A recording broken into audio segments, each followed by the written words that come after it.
You know what it is. Geeks are back. Let's go. We're going to take a deep dive today. Ilia versus Volkanovski. So let's get into it.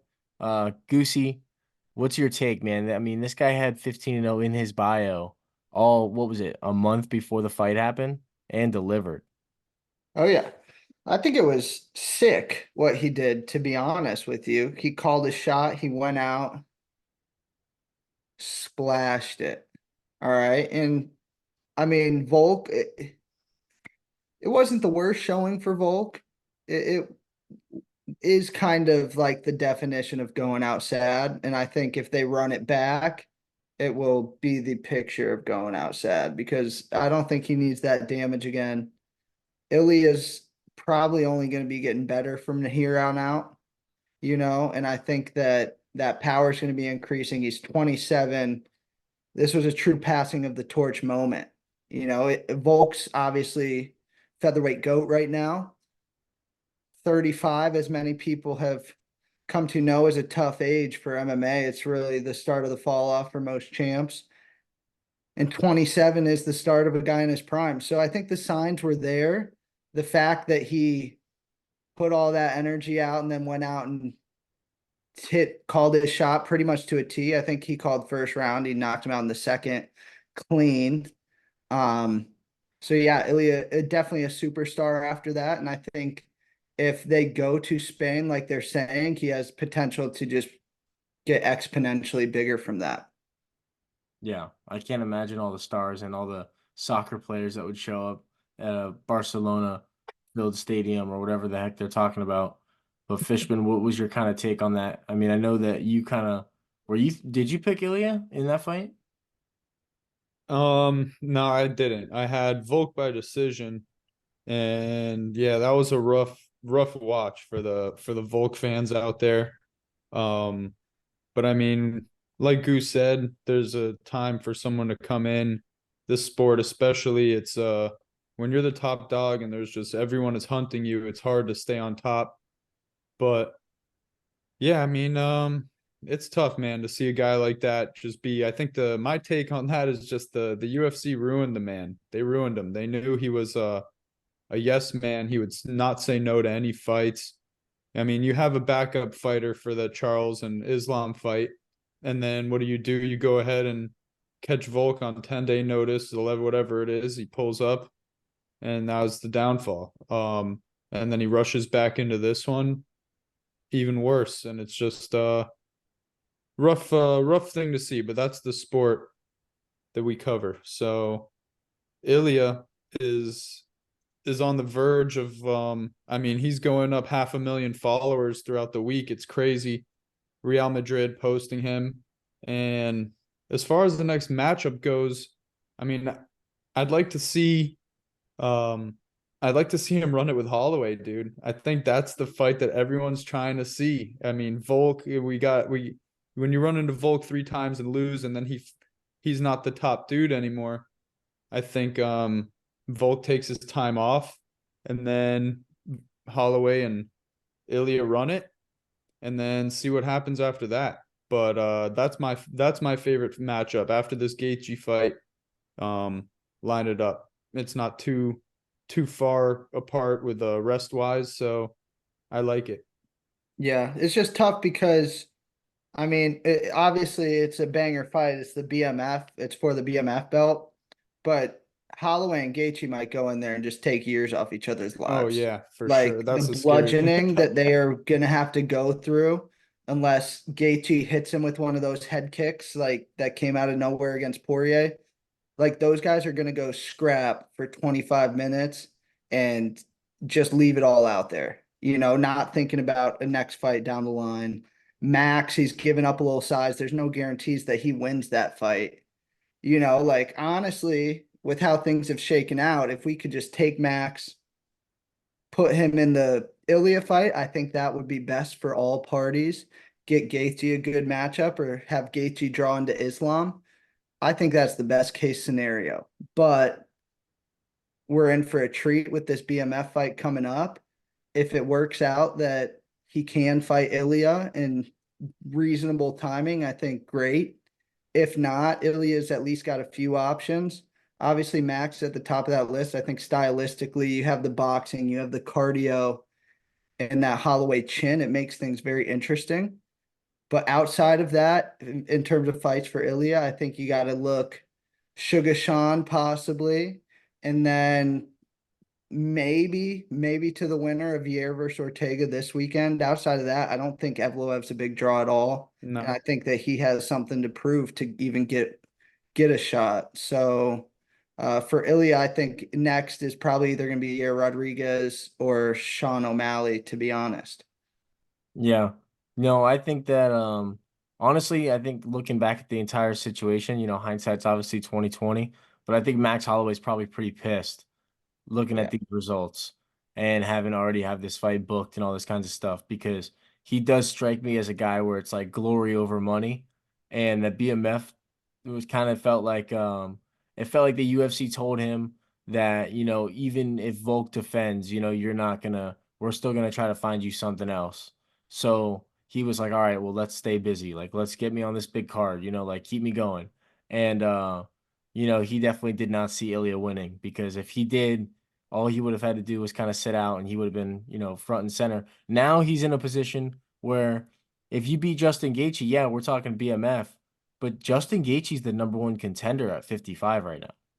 You know what I'm Yeah. saying? So is Max Holloway about the glory? Is he about paychecks? Is that kind of the leap that he took?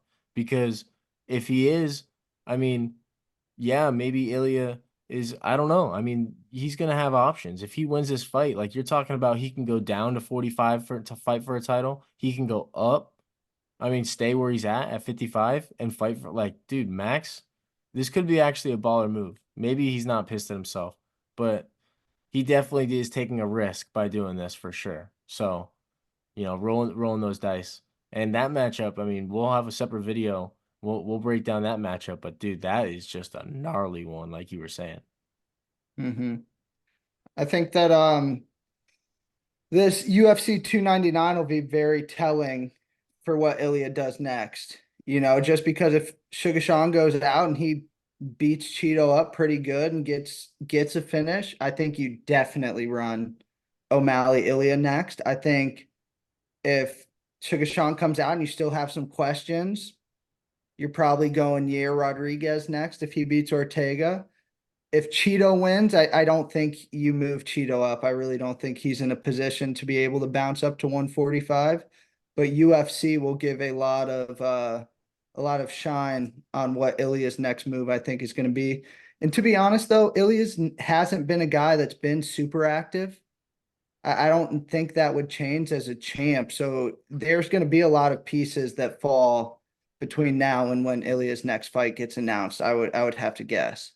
I don't think that they're gonna fight each other just because the UFC is gonna protect. Those are two different entities. You don't really want those things to cross. Like we were talking about. Like those are two different. Like Sugar's more the American stud. He's got all that kind of publicity there, and then That's a Ilya. very great point. You don't want them killing each other off at all. Right, right, Maybe and maybe down the line, maybe once they hit that super stardom, right. and then you can match it up, because it's just like putting a product out there that's fighting against another product, and one of them's gonna lose steam after that fight, and Yeah. it's just gonna, yeah. I think I see where Mason's coming from. It would definitely be huge in like in 2 years or something like that.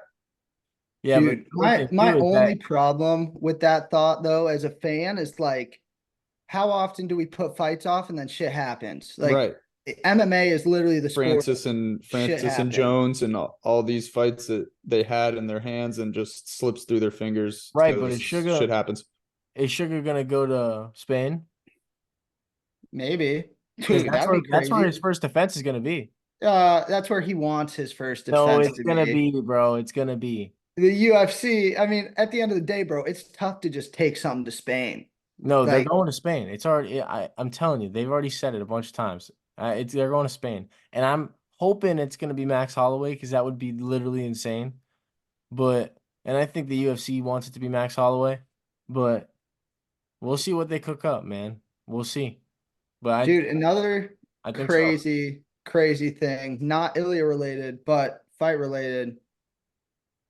How much did one cut on Charles Oliveira's eye affect Volk's just career and possibly legacy? Like, that's insane, Yeah, right. That little crinkle. Well, bro. if the Because he UFC never gets fucking hurt. just put the Volk never backup steps fighter up in. on short notice, and then we just roll into this. I think, I mean, does he go out clean by that punch? Maybe not, but I will say Ilya wanted the smoke, and Volk really did not want that much smoke Saturday, it felt like. Volk, So maybe Volk, it was from the knockout, but I think Ilya was going to get the better end of him in the boxing exchanges over 5 rounds, regardless.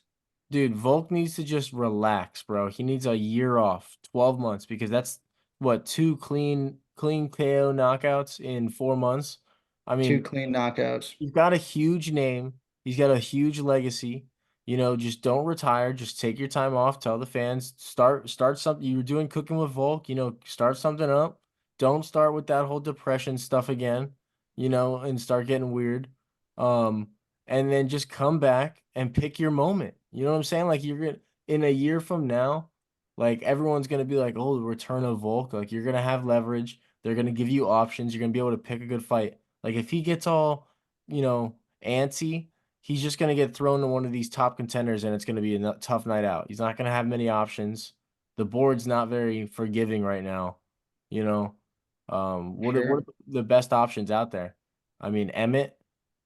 No, that's worst off. That's worst case right now. The hardest hitter at 145 after 2 brutal knockouts. I know, but in his perspective, because I've heard the way he's been talking about him all week. You know, Yeah. Yeah. I mean, I honestly, Volk, like, if there's one dude in the UFC that can take a step back, it's him, bro. He's been running shit for that whole division, like literally backpacking. Honestly, featherweight and lightweight for the oh, last dude, year. the So, winner like, of just Aljo. give the reins up, Yeah, let someone else carry you, let shit fall out, and then you pick your spot. He's been trying to force it. You were saying winner of Aljo versus Calvin Cater. That's the perfect spot. yeah, That's the perfect spot. yeah. But again, that's UFC 300. I don't want to see Volk back at like in succession with a winner from UFC 300, kind of. I think Aljo is the type of guy that would hold off for that fight Maybe. if he wins. We'll see. Yeah. We'll see how he fares against Cater.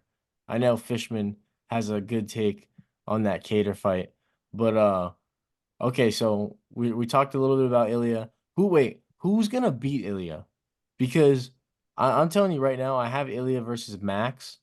I have Ilya. I could see Max beating him, to be completely honest with you. I don't I think mean, I like obviously he can. I just don't think he will.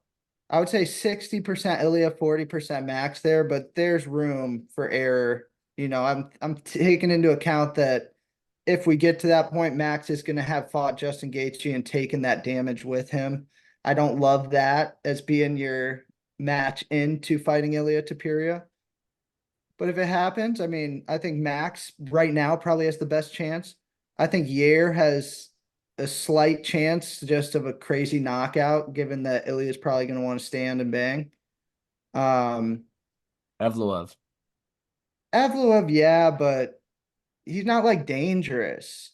He's good, but he's not dangerous. If over 5 rounds, I could really see him gassing out and Ilya putting hands on him, and that's even if Evloev's getting the better of the wrestling early. Fishman, who do you think stands in Ilya's way? I mean, this might be like a pretty long title reign. Sugar Sean's a tough matchup for him too. I'm not even gonna cap. I know he's giving up a little size, but Sugar Sean's got reach on him and quickness, and that's what Volk was staying away from Ilya for 8 minutes with. Sugar needs to worry about Cheeto. That's facts. I mean, fair. Fish, what you got, boy? So with the Sean O'Malley and Suga, dude, I've been back and forth multiple times, and it's just Drop who has evolved more? I think Suga. But Cheeto's a durable dude, and it's gonna be a real crazy thing to see if Sean can really keep up his pace throughout rounds 1 through 5. If he can do that, it'd be super impressive, dude. Because I mean, you got to have a gas tank and a half for that shit. But Facts. let's see how it goes down. We're still praying on those tickets dropping in price. Hopefully, we could slide in on them. But as of right now, we'll be watching that bad boy PPV on the TV, boy. So Yeah. And kind of reeling it back to Ilia. Yeah, I don't think that a lot of guys are going to beat him. Obviously, Max will be the biggest test, but right now that little blockade. So we'll see how that kind of all shakes out.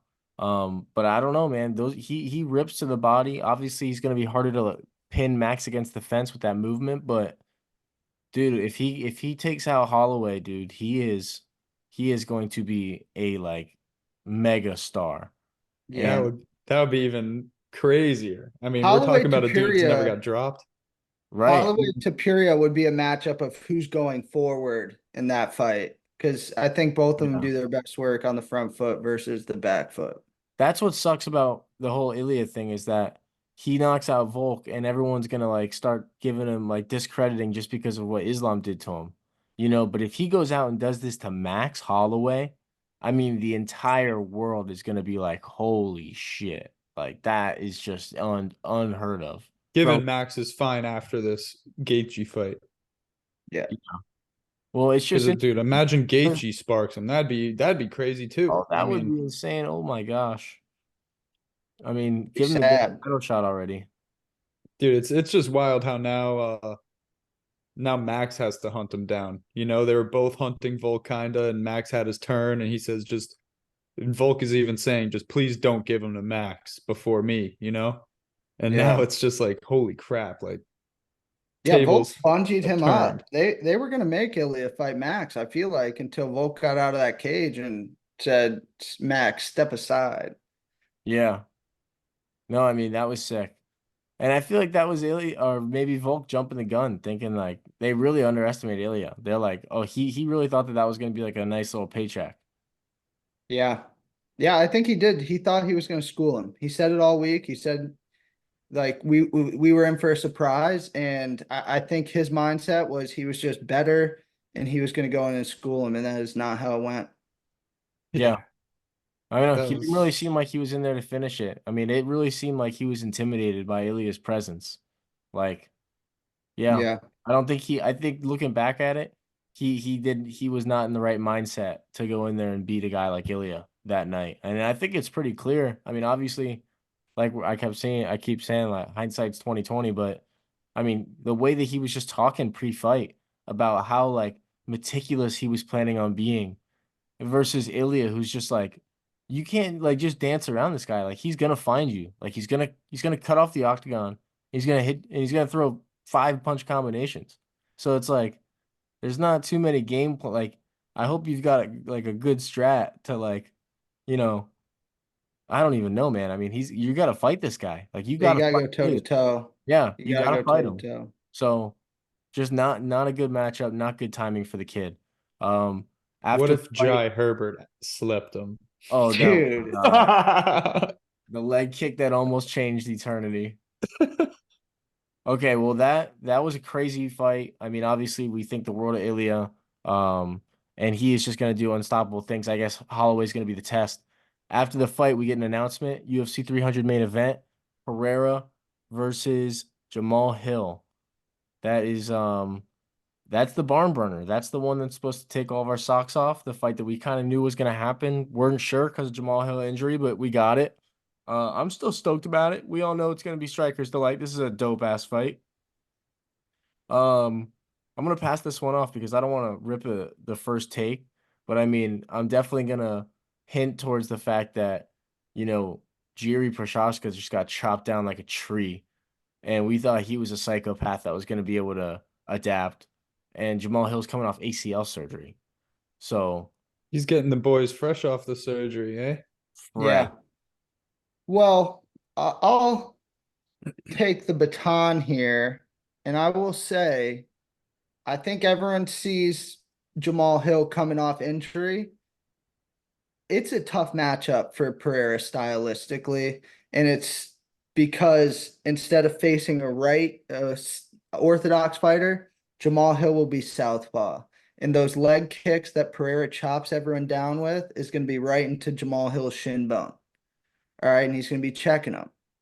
The boxing for Jamahal Hill is extremely crisp. Is he coming off a 9-month layoff with an Achilles? Yes. And I think that that could be the downfall here. If you have any ring rust against Poatan, like that's about as bad of a position as you can be in as a MMA fighter. Like, oh, here's a year off. Here's Alex Periera. But I think if like anyone at light heavyweight can do it right now, I think that Jamahal Hill has what it takes to go in and get it done, specifically because he can take away his two best weapons, and that's get that jab to keep the left hook away and then be able to check those leg kicks. I'm still up in the air. To me, honestly, it's a 50-50 fight. But if they come out and they put Periera like minus 300, I will say Jamahal Hill plus 250 and not think twice about it, you know? So I think they got to respect Hill here for me to kind of keep it as a 50-50. But if they start getting real wild with the Periera line, I'm going to pick Jamahal Hill. Okay. I know this, you two are probably on a different side, and that probably is smart, but that's just where my head is at. No, yeah, I'm biased in every Alex Pereira fight. He's my favorite fighter, but I mean, I'm looking at the odds right now, and they said Pereira's coming in at around minus 150 and Hill at plus 125. So they are That's giving them respect. some respect. Yeah, it is closer than most people would assume. Uh but yeah, I mean, how does this fight go? Jamal, I mean, I say it every time. And when Pereira fights, it's so scary to me, dude, because dude, his hands are so low, and he wants them to throw, dude, and he wants to counter, and it's just such a risky game, but he just got a freaking sack on him, and he's just it's exciting to watch, dude. But yeah, it is scary. Jamal hits hard as hell, and yeah, it's just a tough circumstance for Jamal coming off that not even a year on an Achilles. So, dude, I mean, like, how do you even do conditioning? Like, what's his gas tank gonna look like? And the big pointer to me, you have a war with the 40-plus-year-old Glover, and that's Alex's dude. Alex has the fuel, like, behind, besides the fight skills, behind his mental game behind this is like, this dude took my dude's belt. He's like, I'm gonna freaking win this shit for my boy Glover. So it's gonna be sick. Like, the promos they're gonna run for this fight are gonna be sweet. It's just gonna be dog. I mean, Yeah, he does got to get his lick back. I forgot about that. That's dude, it is like he wanted to do some damage to him. You could tell just after that fight when he eyes him down, he's like, I'll see you soon, boy. I'll get it back. Yes, Yeah. sir. And But it's fun to think that Jamahal Hill's like a young kid, but he's 32 and yeah, Pereira's 36. yeah. It's like it Prime. He's prime. Pereira's back end of his prime. yeah. It's crazy to think Pereira did all this shit being 35 plus. Yeah, late start though, I think definitely helps. I think that's an underrated piece in some of the MMA puzzle is you get a little bit later start, maybe technically you're catching up, but also your body's not dealing with a lot of that accumulated damage that really is what I think is the fall off of a lot of these champs because like the skills are still there. Volk was still Volk. It was just he wasn't taking the same shots as he used to. That damage had piled up. And Pereira, like starting late, like he's getting in wars, but he's recovering well. And then he goes to the next fight and his chin's there, and he's still improving in this MMA game. You see the little subtleties that he is actively getting better at each time in. And Jamahal Hill, like he's been out for a while, but he started late too. So he's probably going to be improved from the last time. Um, I mean, I dealing with an Achilles not great, but I think that skill wise, he probably have a little bit, be a little bit cleaner in there as well. Okay. Yeah, Here's it's a my good take. fight. Here's my take. If Jamahal Hill was on a full freaking camp, full camp, No and injury. active, no injury, full camp, I would be like sitting in the middle. I'd be like, damn, this is gonna be tough because he'd be able to wrestle. He would be able to probably outbox. Obviously Perez got like the leg kicks and a lot of the Muay Thai and that kind of stuff, but they're the same size, so it would be a difficult matchup. But dude, when you have an Achilles injury, like you're out. Like you're doing like, basic, rehab for months. So this guy has been, forced, and we've seen when he's got time off, bro. This guy gets pudgy, bro. This guy is not gonna be in prime condition. And that's kind of the Mhm. whole thing that we just saw with Volk.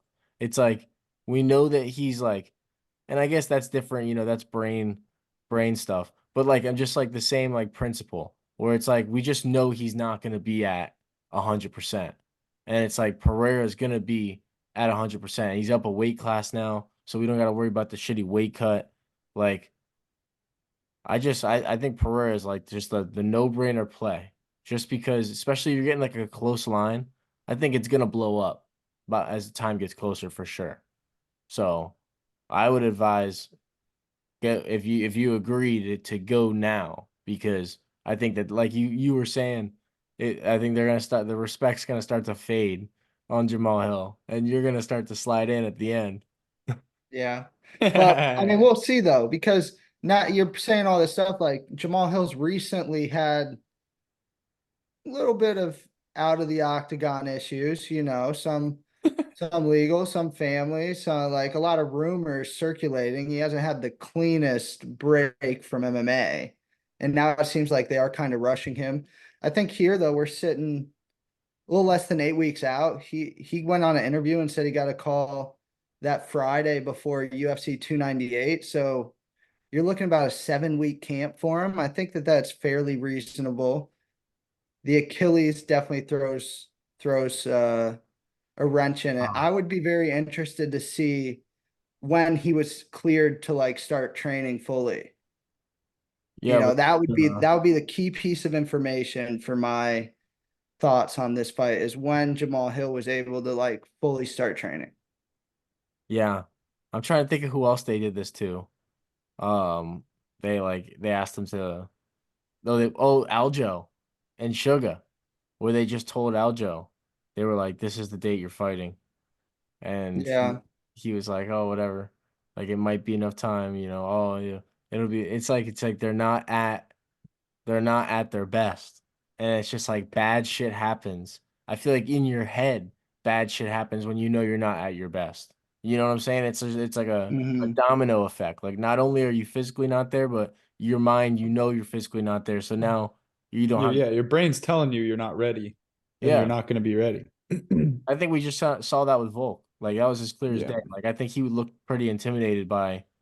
We're in no world you would ever expect that. I think Ilya was like clearly the alpha in that octagon, Hmm. which is crazy. But Yeah. so final takes. How do you think the fight kind of finishes? You guys got any final prop bets for that? Oh, I think either way, the fight finishes by a knockout in the first 2 rounds. I don't see it getting to a third bell. Um, Again, I'm not going to count my boy Jamal Hill out yet. I'll give myself a few weeks to think on it. But right now in my head, it's a coin flip of who gets to that punch first. Probably is going to be Pereira, but I see either way, it's under 2.5, and it's not a submission. Fair enough. I think those leg kicks are going to be crazy. But Fishman, how do you think that this fight pans out? Are you in agreement with under 2.5? Yeah, I like it. I like it. I think something's going to happen quick. They're too heavy and too powerful for someone to just stretch out like that. Um, And I don't think it's two guys that are going to go in there and get gun shy either. Like they want the smoke. They're going to go in there and do the man dance. They're Yeah. not going to go touch each other from the outside. Right. I see the first like minute or two them getting the read, but then from then on it's just they're gonna be letting them swing. May. And but yeah, Two dogs, like that's two guys that Southpaw. so much respect for both, but it's going to be a crazy fight. Yeah. Yeah. You think they send Pereira up to heavyweight if he wins? Nah, he does not want to smoke with Tommy Aspinall, boy. He does not. I don't think that I think he's just the joking way about he that, gets bro. hit, I don't think that you can put him in there with Aspinall. And just the fact that like, dude, like when you're a light heavyweight and those dudes are as big as you gotta you have an easier time getting up. Like you're not a grappler, buddy. So when these heavyweights, if they want to grab you and lay on you, like they're just gonna do that, bro. And they might just be too big for you to get them off. And Aspinall subs him so fast. yeah, Aspinall rips that boy's head off, and That looks like Surreal Gone John Jones. That's how that matchup looks. yeah, Yeah. he was just doing that to get some talking going. That's another thing that Pereira's he just keeps people talking and speculating, he doesn't say much, which is the craziest thing, and he's always a topic of discussion. He just talks and grunts. He's the man, bro.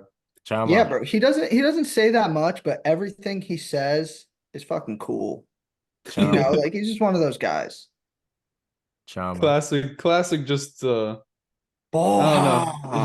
He would have been such a freaking star in the old UFC as well, just like those face-offs, stare downs, and like, oh man, that would have been sick. Like Dude, he's like our Mirko modern Crow case Cop kind of and that old UFC. Yeah, he's a Is that baller. Stone Cold? yeah. He's a baller. All right. Well, those are the Ja. predictions. Oh, Little last thing, breakthrough. bro. Which one? How much disrespect to Bilal Muhammad that they said they offered Leon 3 headliners for UFC 300. He wasn't one of them. And then they went with Pereira Till. Just throwing that in there. We're going in with the outro still, but that's crazy. That is just crazy. Yeah. Oh, he's probably so pissed. Holy crap. Like, what I more can't can he wait. do? He's He's gonna going post a 9 YouTube straight. video. He's gonna post a YouTube video for sure. So that stay tuned for that. Maybe we'll dissect that later. But leave a like, comment, subscribe. Thanks for tuning in. Just a little breakdown video, just a couple topics we wanted to touch on. So there'll be more to come. We're gonna touch on Sugar Sean and Cheeto. We've got a couple more matchups in the works, so stay tuned, fellas. Let's go. Appreciate you. Ja.